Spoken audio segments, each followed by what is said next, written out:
Hey, what's up, YouTube? It's Chris.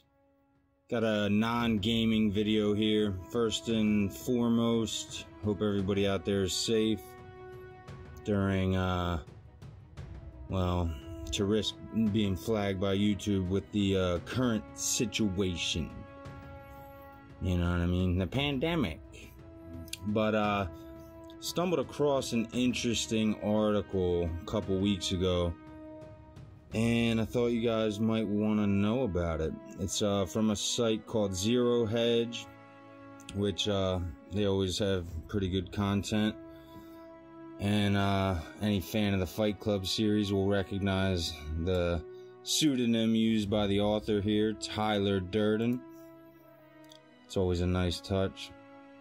So the article is titled Putin and Trump versus the New World Order. The Final Battle. Now, if that title doesn't get you going, I don't know what will. So crack open a cold one.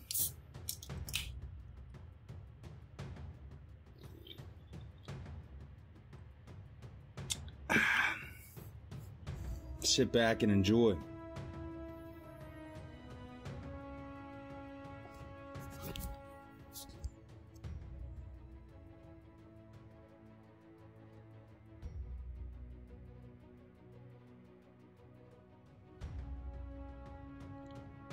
Alright, here we go. We live in exciting times. Indeed we do. Indeed we do, Mr. Durden. The unknown that lays ahead of us, that lays ahead for all of us, is both exhilarating and scary. Exhilarating in the long term, but rather scary in the short term. All empires eventually die, and we're in the terminal phase of the New World Order that will not recover from the Russian roulette game it has been playing. For Vladimir Putin handed it a loaded gun, and it pulled the trigger. Nice picture of Trump and Pooty boy. Last few weeks put everything in place for this last battle. There are so many different facts and events left and right, and I will try to do my best to remain methodical in this complicated expose. Bear with me. I've been struggling for 3 weeks with this article because of the insane amount of additional details that each day provides. It might have been a wrong time to quit smoking, but I enjoy a good challenge. I actually did quit smoking. Back in like December, I was sick for like fucking 3 weeks. Probably probably had the good old CV-19, but who knows? I don't know. Probably, but I survived. I'm cool. So dropping dollars, a little context is required. The New World Order concept is simply the wish of a handful of international bankers that want to economically and politically rule the whole planet as one happy family. Started in 1773, and if it went through important changes over the years, I think that's a typo, but the concept and objective hasn't changed an iota. Unfortunately for them, international banks that have been looting the planet through the US dollar since 1944 are now threatened by hyperinflation, as their printing machine has been rotating for years to cover their absurd spendings to sustain oil and resource wars that they've all ultimately lost. In order to prevent this upcoming hyperinflation, they generated a virus, V-word attack on 4 countries: China, Iran, Italy, and now the United States. Again, this is, a theory by this author. Not one that I necessarily share, disclaimer, but it's interesting. The timing was interesting. And the reason for it was to spread panic in the population with the precious help of their ignominious medias. Ignominious? Yeah, I think of that. Even though this CV Corona isn't different from any new viruses that attack humans every year. The media scare push people to voluntarily isolate themselves through fear and terror. And it's a big one, folks. They certainly are doing that. Saw my dad recently. He looked like a fucking zombie. Not because he was sick, but just because I can tell he's getting pumped with heavy doses of that good old-fashioned fear. Some lost their jobs, companies going bankrupt, panic created stock market crash, alright? So far so good, but everything else went wrong in this desperate and ultimate bonsai. Top virologists on the planet confirmed that chloroquine, hydroxychloroquine to be exact, was being used by the Chinese with spectacular results to cure patients. Then he improved his magic potion by adding a pneumonic antibacterial called azithromycin. You may know it as the Z-Pack. Saved every one of his first 1,000 cases, but one. It's impressive numbers. Donald Trump immediately imposed the same treatment through a fight against his own FDA, bought and owned by the deep state. Forced medias to talk about miracle elixir. Yep, we all know how that played out, right? And again, the drug's been around for 60 years. Nothing new, but apparently it does something. Of course, there was the gentleman who wasn't sick, and he ingested aquarium cleaner. Yes, that happened. He died.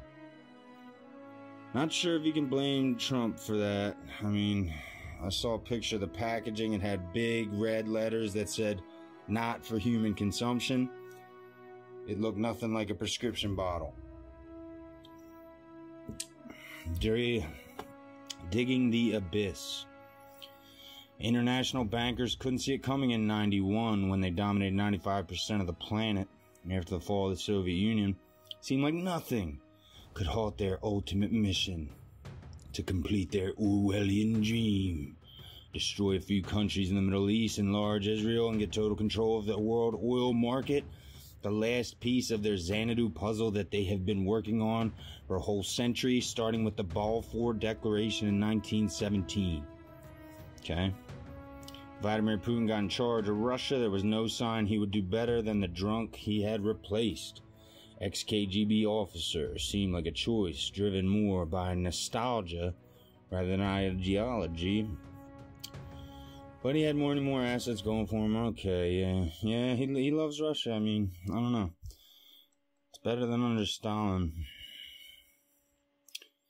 Okay, opponents been looting the planet. So I guess Putin, he lays it out that, you know, he's not part of the club.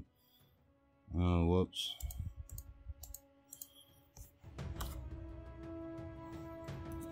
Whoopsie daisy.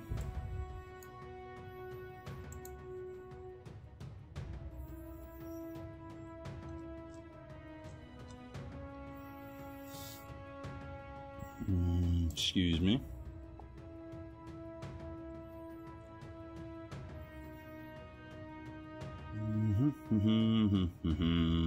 Alright, he proved to every country that independence from the NWO banking system was now a matter of choice. They talk about how he's got those, like, you know, sweet missiles and, you know, basically he could defend against anybody. Putin not only won the Syrian war, but he won the support of many New World Order countries that suddenly switched sides upon realizing how invincible Russia had become. On a diplomatic level, it also got mighty China by its side. Interesting. And then managed to protect independent oil producers, Venezuela, Iran, Erdogan, and Turkey. Mohammed bin Salman, Saudi Arabia, decided to side with Russia, who isn't holding the best poker hand, but the whole deck of cards. Okay. It's got control of the oil market, alright, okay. Oil's not doing too well these days. Anybody paying attention there, but who knows? Guess it'll bounce back. Tragedy and hope. It's also I think a poem and a Ron Paul book. Since there's no hope in starting World War III, which was lost in advance, the last bonsai came out of the bushes in the shape of a virus and the ensuing media creation of a fake pandemic. Okay.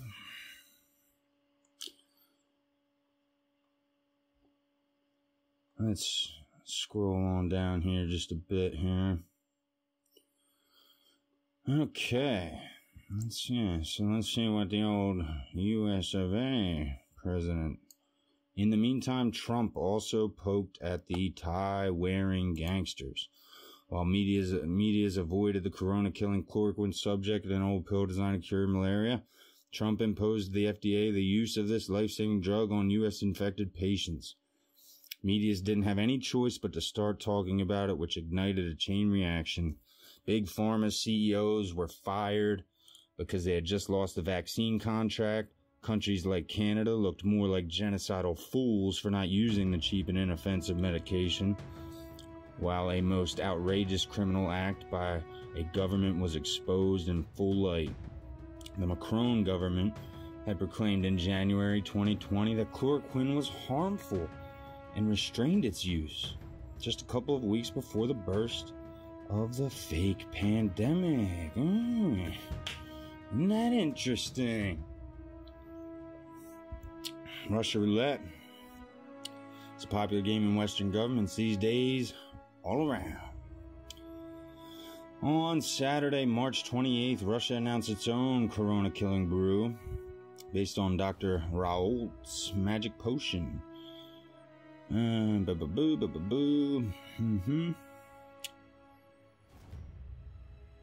Putin's in the life-saving business these days. In the last week of March, he sent 15 military planes filled with doctors and supplies directly to northern Italy, after a aid plane from China was blocked by the Czech Republic. Okay. And goes on. And here we arrive at the punchline. I said earlier that every day brings amazing news. Well, on Sunday, March 29th, the most stunning of them all, felt like a ton of bricks on social medias. Confined onlookers learned that Trump had taken over the Federal Reserve. That is now handled by 2 representatives of the Treasury of State. All the crazy news within the last month, this is by far the best and most shocking. After 3 years in power, Trump has finally fulfilled his electoral promise of taking private banks out of the U.S. public affairs, ending a century of exploitation of the American citizens. He has put the infamous BlackRock investment group to start buying important corporations for the Fed, meaning that he's nationalizing chunks of the economy while avoiding the crash of the market by implicating important private investors in the deal. Okay, very interesting. The utmost daring move comes at a crucial point in time and faces us with the realization that Vladimir Putin and Donald Trump are united and have taken humanity to the crossroads of the New World Order and freedom.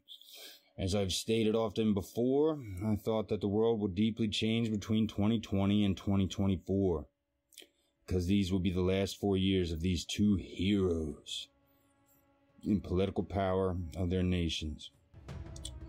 The New World Order is facing the 2 most powerful countries on the planet, and this fake pandemic changed everything.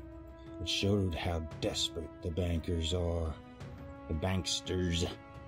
And if we don't want to end up with nuclear warheads flying in both directions, Putin and Trump have to stop them now. Yeah, there was a good Yahoo article talking about Trump seizing the Fed. It's pretty neat. Had a cool tagline. It said, "Meet your new Federal Reserve Chairman, Donald J. Trump." Easter resurrection is coming. Well, it already came and went. Praise Jesus, he is risen. Amen. But this might get biblical. Very well might. Very well might. Let's see. Can I look in the comments? Never lets you look in the comments. At least Damn websites. But yeah, how about that one, huh? Pretty interesting, I thought, when I read it. You know, it's a little over the top for what I normally see on this website. Yeah, I'll just read a few comments. The final nail in the coffin is going to be if they start pulling deformed and mutilated children out of the tunnels that is rumored these Satanists have hidden them in. If that happens, even the demons? No. Star. Demtards are gonna come unglued and demand executions for the assholes responsible. That will be the final collapse of the deep state. Yeah, there's some weird stuff with them, you know, the kids and, oh boy. Some dark, creepy stuff out there. There's a little documentary floating around called Out of Shadows, I believe, something like that. Some former stuntman in Hollywood talking about, certain subjects. Pretty good. Good entry level doc. This already started with the tunnels on Epstein's Island, I believe. They certainly found the bones in a kiddie's undersea graveyard. Really? Thanks, Tyler. Biblical for Easter is what I was hoping for. I like the poetic and prophetic way you wrote this, too. This makes sense to me. The reality others see and making their own face masks doesn't.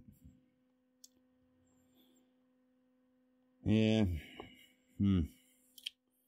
Well, there you have it, folks. Trump and Putin taking on the New World Order. If you liked this video, let me know. I know it's different from what you normally see on the channel. I know I haven't been doing a lot of gaming lately. I've been trying to use this time to do a little self-improvement, you know, minus the beer drinking, but I've been working out, I've been reading a lot. So, yeah. Thanks for watching. Let me know what you guys think in the comments. Whether you think this is all bullshit or what. Let me know. Thanks again. Alright, YouTube. Peace.